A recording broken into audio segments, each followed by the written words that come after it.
ശാസ്ത്രീയ സാമവേദ പഠനം ക്ലാസ് 60. നമ്മളിന്ന് ആരണ്യക പർവ്വം എന്നതിലേക്ക് കടക്കുകയാണ്. അതിലെ 1-ാം അധ്യായമാണ്. അതിലെ ഖണ്ഡം 1. ആരണ്യകം എന്ന് പറയുമ്പോൾ പർവ്വതമായിട്ട് എടുക്കാം, വാനപ്രസ്ഥമായിട്ടെടുക്കാം. അതായത് യജ്ഞങ്ങളെല്ലാം ചെയ്യുമ്പോൾ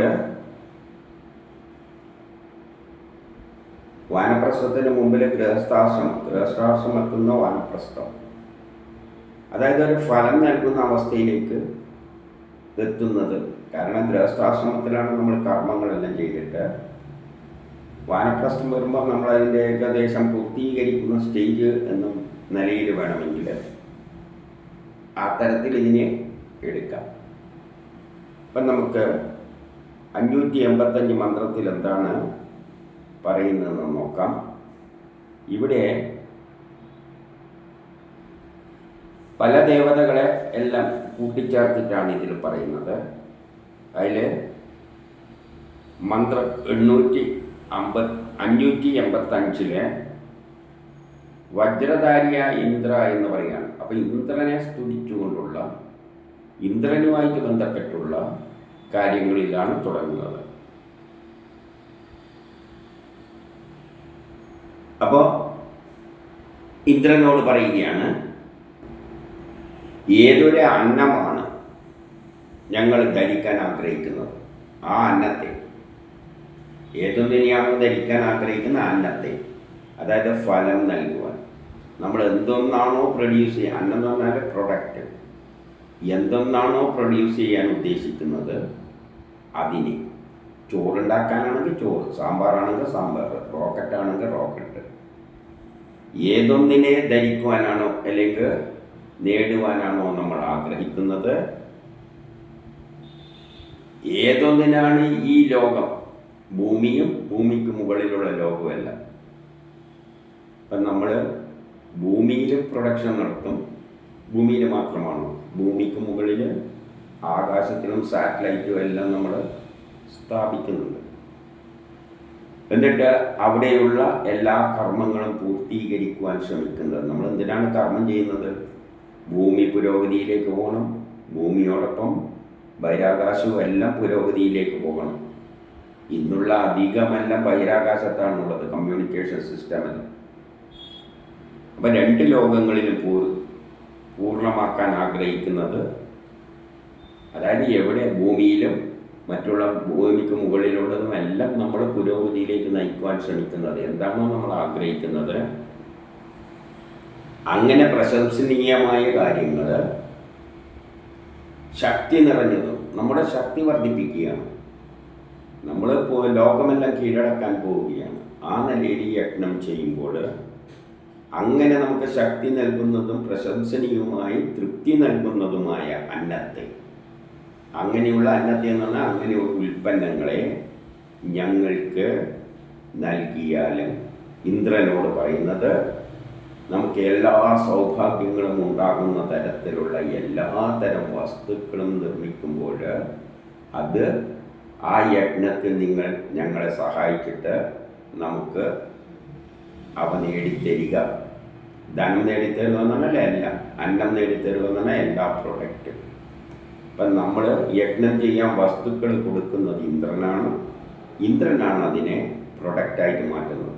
നമ്മൾ ചോറുണ്ടാക്കാനാണെങ്കിൽ അരിയും വെള്ളവും എല്ലാം അഗ്നിയും കൊടുക്കുന്നത് ഇന്ദ്രനാണ്. ആ സിസ്റ്റത്തിൻ്റെ അകത്ത് സയൻസിൻ്റെ അടിസ്ഥാനത്തിൽ ഒരു ബലമുണ്ടാകുന്നുണ്ട്. ആ ബലമാണ് അതിനെ ഏകോപിപ്പിച്ചിട്ട് ചോറാക്കി മാറ്റുന്നത്.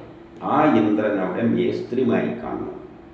അതിൻ്റെ അകത്ത് ആക്ട് ചെയ്യുന്ന, ഏകോപിപ്പിക്കുന്ന ശക്തി. ആ ശക്തിയോട് പറയുകയാണ്, നമുക്ക് പലവിധ പ്രൊഡക്റ്റ്, നമ്മൾ പലതുണ്ടാക്കാൻ ശ്രമിക്കുന്നുണ്ട്. അങ്ങനെയാണ് ലോകം പുരോഗമിക്കുന്നത്. അതിലങ്ങ് നമുക്ക് എല്ലാതരം ധനങ്ങളും നൽകുക. ഇനി 586 ഇവിടെ പറയുകയാണ്, ഇന്ദ്രൻ മനുഷ്യരുടെയും മൃഗങ്ങളുടെയും എല്ലാം നാഥനാണ്. നമുക്ക് വേണ്ട നമ്മൾ കർമ്മങ്ങൾ ചെയ്യുന്നു, മൃഗങ്ങളും കർമ്മം ചെയ്യുന്നുണ്ട്. മൃഗങ്ങൾ എന്താണ് ഈ കർമ്മം ചെയ്യുന്നത്? പുല്ല് തിന്നുന്നു. പുല്ല് തിന്നുമ്പോഴെന്നുണ്ടാവും, ആ തിന്നുന്നതിൽ നിന്ന് അതിൻ്റെ ശരീരവും ഡെവലപ്പാവും. കൂടാതെ പാലും പ്രൊഡ്യൂസ് ചെയ്യും. ഈ പാല്, ആ പുല്ല് പാലായി മാറുന്ന പ്രക്രിയയിലെല്ലാം അവിടെയെല്ലാം രാസപ്രവർത്തനങ്ങളാണ് നടക്കുന്നത്. അതിനെല്ലാം ഏകോപിപ്പിക്കുന്ന, സയൻസിൽ നിന്ന് ഉത്ഭവിക്കുന്ന ഒരു ശക്തിയാണ് അതിനെ ഏകോപിപ്പിക്കുന്നത്. ആ ഏകോപിപ്പിക്കുന്ന മാനേജ്മെന്റ് ഫങ്ഷൻ, ആ ഫങ്ഷൻ്റെ നാഥനാരാണ്? അതിനെയാണ് ഇന്ദ്രൻ എന്ന് പറയുന്നത്. അപ്പം മനുഷ്യരുടെയും മൃഗങ്ങളുടെയും എല്ലാം നാഥൻ ഇന്ദ്രനാണ്. ഇന്ന് കാണപ്പെടുന്ന എല്ലാ ധനങ്ങളുടെയും നാഥനും അങ്ങാണ്. നമ്മൾ എന്തെങ്കിലും പുതിയ വസ്തുക്കൾ ഉണ്ടാക്കും, അത് വിറ്റിട്ട് പണം നേടും. അതാണ് ധനം കൊണ്ട് ഉദ്ദേശിക്കുന്നത്. അപ്പം എല്ലാ നാഥനും, ധനങ്ങളുടെയും നാഥൻ അങ്ങാണ്. അങ്ങാണ് ദാനകർത്താവാണ്. എല്ലാ ദാനാദികൾ ചെയ്യുന്നത് അങ്ങാണ്. നമുക്ക് വേണ്ടതെല്ലാം ദാനം നമുക്ക് തരികയാണ്.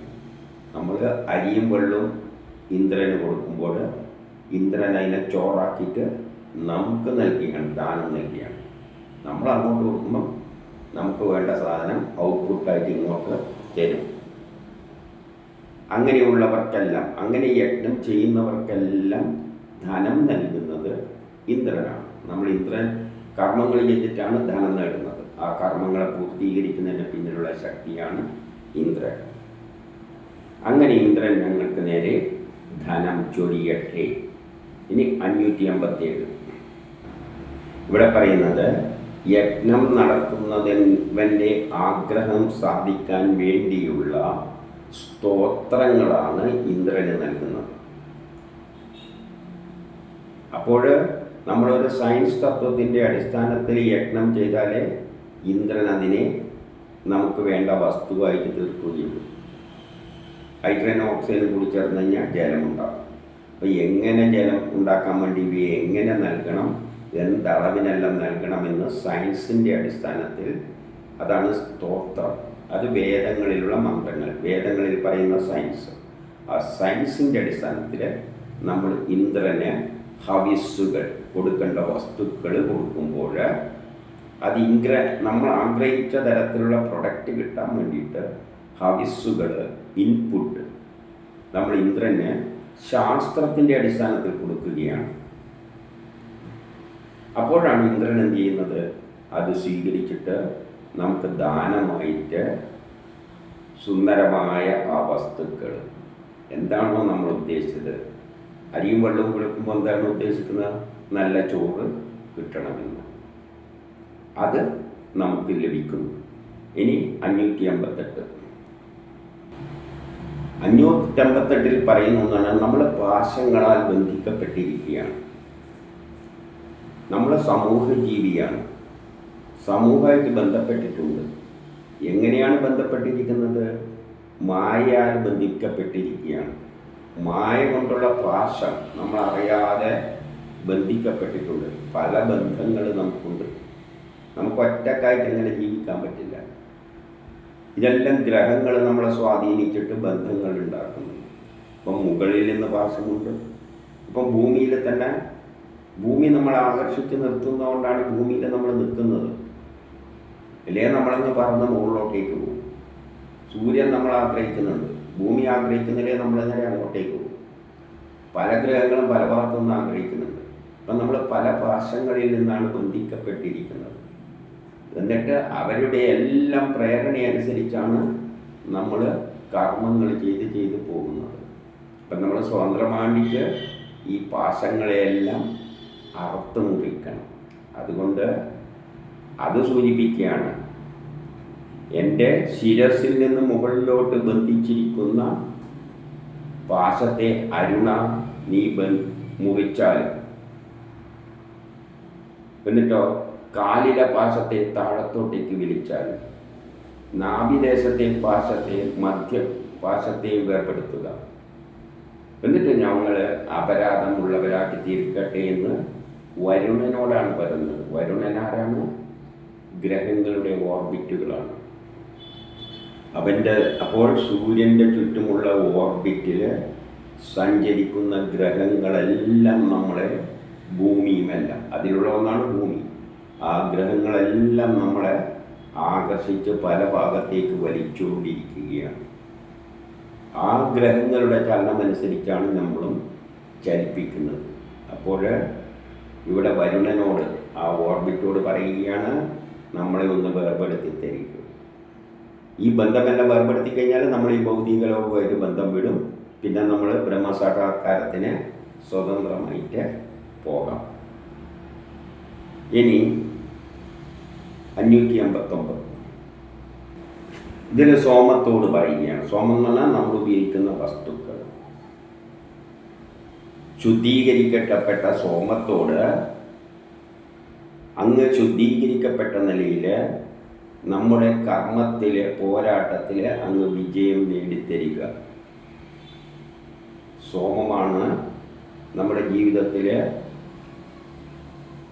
ശോഭനീയമായ കർമ്മങ്ങളാൽ ഒരു പോരാട്ടത്തിലൂടെയാണ് നമ്മൾ മുന്നോട്ടേക്ക് പോകുന്നത്.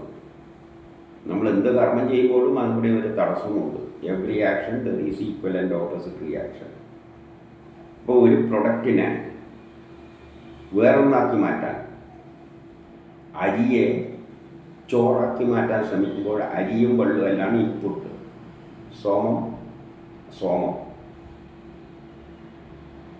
ധനം എന്ന് പറയുന്നത് ഔട്ട്പുട്ട്. അപ്പോൾ ഈ അരിനെ ഔട്ട്പുട്ടാക്കാൻ, അല്ലെങ്കിൽ അന്നമാക്കാൻ, ഔട്ട്പുട്ട് എന്ന് പറഞ്ഞാൽ അന്നമായിട്ട്, അതിനെ അന്നമാക്കാൻ ശ്രമിക്കുമ്പോൾ ദർ ഈസ് എ റിയാക്ഷൻ. അതിനെതിരായിട്ടാണ് അഗ്നിയും ഇന്ദ്രനെല്ലാം കൂടിയിട്ട് ആ അരിയെ, ഹാർഡായ അരിയെ സോഫ്റ്റാക്കി മാറ്റുന്നത്. അപ്പോൾ സോമത്തോട് പറയുകയാണ്, ശുദ്ധീകരിക്കപ്പെട്ട അങ്ങയുടെ. അപ്പോൾ എപ്പോഴും നമ്മൾ ഉപയോഗിക്കുന്ന വസ്തുക്കൾ, ഇൻപുട്ട് ശുദ്ധമായിരിക്കണം. അങ്ങയുടെ കർമ്മത്താൽ പോരാട്ടത്തിൽ ഞങ്ങൾ വിജയിക്കുന്നു. അതായത് നമ്മൾ ഈ സോമം ഉപയോഗിച്ച് പുതിയ പുതിയ വസ്തുക്കൾ ഉണ്ടാക്കിയെടുക്കുന്നു. അപ്പോൾ നമ്മളെ ആരെല്ലാം അനുഗ്രഹിക്കണം? മിത്രദേവൻ. മിത്രൻ എന്ന് പറഞ്ഞാൽ അനുകൂല സാഹചര്യത്തിലാണ് നമുക്ക് യജ്ഞങ്ങൾ കർമ്മം ചെയ്യാൻ പറ്റും. എന്ത് ചെയ്യേണ്ടിക്ക് ഒരു അനുകൂലമായ സാഹചര്യം വേണം. ഒരു ചെടി നടാനാണെങ്കിൽ അനുകൂലമായ കാലാവസ്ഥയിൽ നടണം. അപ്പം മിത്രദേവൻ, വരുണൻ എന്ന് പറഞ്ഞാൽ ഈ ഓർബിറ്റുകൾ, ഗ്രഹങ്ങൾ, അതിഥി ദേവി സൃഷ്ടിക്ക് പിന്നിലുള്ള ശക്തി, സിന്ധുദേവി നദികൾ, ഭൂമിദേവി ഭൂമി, ഇവരെല്ലാം നമുക്ക് ധനം നൽകി അനുഗ്രഹിക്കുക. അപ്പം നമ്മളൊരു വിത്ത് നട്ടിട്ട് ഫലമുണ്ടാക്കാൻ ഉദ്ദേശിക്കുകയാണെങ്കിൽ വിത്താണ് സോമം. സോമം വിത്ത്. അപ്പം സോമം നമ്മളെ അനുഗ്രഹിക്കണം. ഭൂമിദേവി അനുഗ്രഹിക്കണം. അനുകൂലമായ മിത്രദേവൻ, അനുകൂലമായ സാഹചര്യത്തിൽ മുളക്കുള്ളൂ. അല്ലാതെ വരൾച്ചയുള്ള സമയത്ത് വിത്ത് മുളക്കില്ല. അങ്ങനെയല്ല വരുണൻ, ഓർബിറ്റുകൾ, ഗ്രഹങ്ങൾ ശരിയായ സ്ഥാനത്ത് വരുമ്പോൾ ഓർബിറ്റിൽ, അപ്പോഴാണ് വിത്ത് മുളക്കുക, നല്ല ഫലം കിട്ടുന്നത്. അപ്പോൾ ഇവരെല്ലാം നമുക്ക് ധനം നൽകുവാൻ സഹായിക്കട്ടെ. ഇനി 590 ഇവിടെ മിത്രദേവനോട് പറയുകയാണ്, നിങ്ങളുടെ മനോരഥത്തിൽ വർഷം നടത്തിക്കൊണ്ട്, അതായത് അനുകൂലമായ സാഹചര്യം സൃഷ്ടിച്ചുകൊണ്ട് സോമത്തെ പരിപോഷിപ്പിക്കുക. എന്നിട്ട് ഞങ്ങളെയും കൂടി ഫലങ്ങളുമായിട്ട്, നമ്മുടെ ക്രിയകൾക്ക് ഫലം കിട്ടുന്ന തരത്തിൽ നമ്മളെ അനുഗ്രഹിക്കുക. അതായത് നമ്മളൊരു ചെടി നടുകയാണെങ്കിൽ സോമമാണ് വിത്ത്. അപ്പം മിത്രദേവനോട് പറയുകയാണ്, അനുകൂലമായ സീസൺസ് ഉണ്ടാക്കിയെടുക്കുക, അനുകൂലമായ സാഹചര്യം. വിത്ത് മുളക്കേണ്ട വെയിൽ വേണം, മുളച്ചു വരാനുള്ള മഴ വേണം. ഇങ്ങനെയൊരു സാഹചര്യം ഉണ്ടാക്കിയെടുത്ത് നമ്മുടെ യജ്ഞങ്ങളിലൂടെ നമുക്ക് ഫലം ലഭിക്കട്ടെ. ഫലം ലഭിക്കട്ടെ എന്ന് പറഞ്ഞാൽ ചെടി നട്ട് കഴിഞ്ഞാൽ നല്ല മാവ നട്ടിട്ടുണ്ടെങ്കിൽ മാങ്ങ പറിച്ച് തിന്നാം. ഇനി 591 സോമത്തോട് പറയുകയാണ്, 591 നിങ്ങൾ ഇന്ദ്രനാണ് എല്ലാ നമ്മൾ ചെയ്യുന്ന യജ്ഞങ്ങളെ ഏകോപിപ്പിക്കുന്നത്. വരുണൻ, ഗ്രഹങ്ങളുടെ ഓർബിറ്റ്, ഗ്രഹങ്ങൾ നമ്മളെ സ്വാധീനിക്കുന്നുണ്ട്.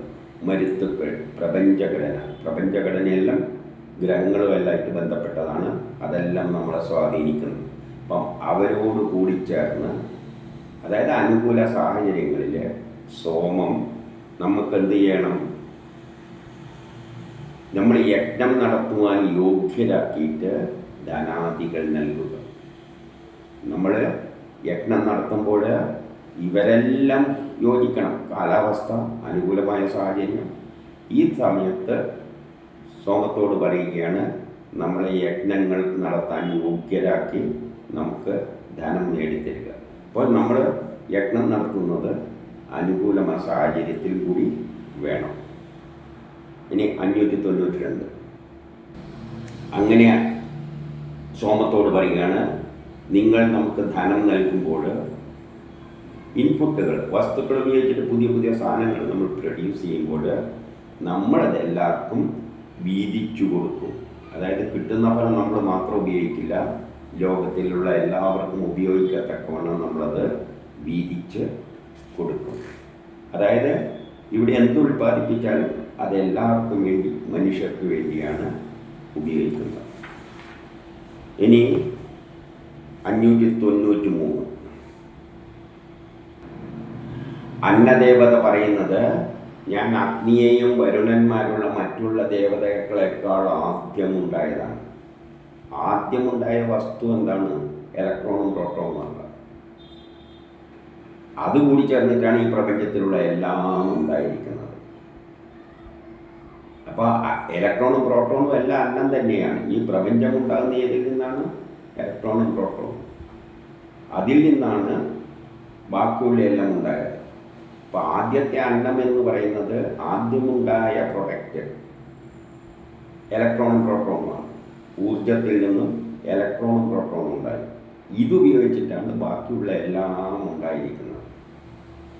അപ്പോൾ അന്നം തന്നെയാണ് ആദ്യം ഉണ്ടായത്. അന്നം ഉണ്ടെങ്കിലല്ലേ ജീവിക്കാൻ പറ്റും. അല്ല, നമ്മളുണ്ടായതിന് ശേഷം അന്നം ഉണ്ടായിക്കഴിഞ്ഞാൽ എങ്ങനെ നമുക്ക് ജീവിക്കാൻ പറ്റുക? അപ്പം നമ്മളുണ്ടെങ്കിൽ അതിന് മുമ്പിൽ തന്നെ തിന്നാനുള്ള സാധനങ്ങൾ വേണം. നമ്മളുണ്ടായിട്ട് തിന്നേണ്ട സാധനം ഉണ്ടായപ്പോൾ, നമ്മളുണ്ടാകുന്നതിനെക്കാട്ടി മുമ്പിൽ തിന്നേണ്ട സാധനങ്ങൾ വേണം. അപ്പം ഞാനാണ് ആദ്യം ഉണ്ടായത്. അതായത് പരമാത്മാവിൻ്റെ പരമാത്മാവ് ആദ്യം അന്നമാണ് സൃഷ്ടിച്ചത്. എന്നിട്ടാണ് ജീവജാലങ്ങളെ സൃഷ്ടിച്ചത്. തന്നെ മറ്റുള്ള അതികൾക്ക് നൽകുവാൻ അങ്ങനെ എല്ലാ ജീവജാലങ്ങൾക്കും എന്നെ നൽകിയിട്ട് രക്ഷിച്ചു. അപ്പോൾ ആ അന്നം ഉപയോഗിച്ചുകൊണ്ടാണ് ബാക്കിയുള്ള ജീവജാലങ്ങളെല്ലാം ഉണ്ടായത്. അപ്പം അന്നം ത്യാഗം ചെയ്യുകയാണ് എല്ലാ ജീവജാലങ്ങൾക്കും വേണ്ടി, ഭക്ഷിക്കുവാൻ വേണ്ടിയിട്ട്. അതുകൊണ്ട് എന്തു പറയുകയാണ്? മറ്റുള്ളവർക്ക് കൊടുക്കാതെ സ്വയം തിന്നുന്നവനെ ഞാൻ തിന്നു. അന്നം എല്ലാവർക്കും ത്യാഗമായിട്ട് നിൽക്കുകയാണ്. ഇപ്പം ചോറ് നമുക്ക് ത്യാഗമായിട്ട് നിൽക്കുകയാണ്. ആ ചോറ് നമ്മൾ തിന്നിട്ടില്ലെങ്കിൽ കാക്കകൾ തിന്നു. കാക്കകൾ നിന്നിട്ടില്ലെങ്കിൽ ചെടികളിലേക്ക് പോകും. അപ്പം എല്ലാം അന്നം എല്ലാവർക്കും വേണ്ടി ത്യാഗം സഹിക്കുകയാണ്. അങ്ങനെയുള്ള അന്നം നമുക്ക് കിട്ടിക്കഴിഞ്ഞാൽ നമ്മളത് സ്വാർത്ഥമതികളായിട്ട് ആർക്കും കൊടുത്തിട്ടില്ലെങ്കിൽ ഈ അന്നം നമ്മളെ തിന്നും എന്നാണ് പറയുന്നത്. അതോടുകൂടി അവർ നാശം സംഭവിക്കുമെന്ന് പറയാം. അതായത് മനുഷ്യർ ഒറ്റയ്ക്ക് ഭക്ഷിക്കരുത്, എല്ലാവർക്കും വേണ്ടിയാണ് ഇവിടെ അന്നമുള്ളത്. അത് ഈ ലോകത്തിലുള്ള എല്ലാവർക്കും വേണ്ടിയാണ്. ഈ ഭൂമിയിലുള്ള അന്നം എല്ലാവർക്കും വേണ്ടിയാണ്. നമ്മൾ മാത്രം സ്വന്തമാക്കി വെക്കരുത്. ഇതാണ് ഇത് നൽകുന്ന സന്ദേശം.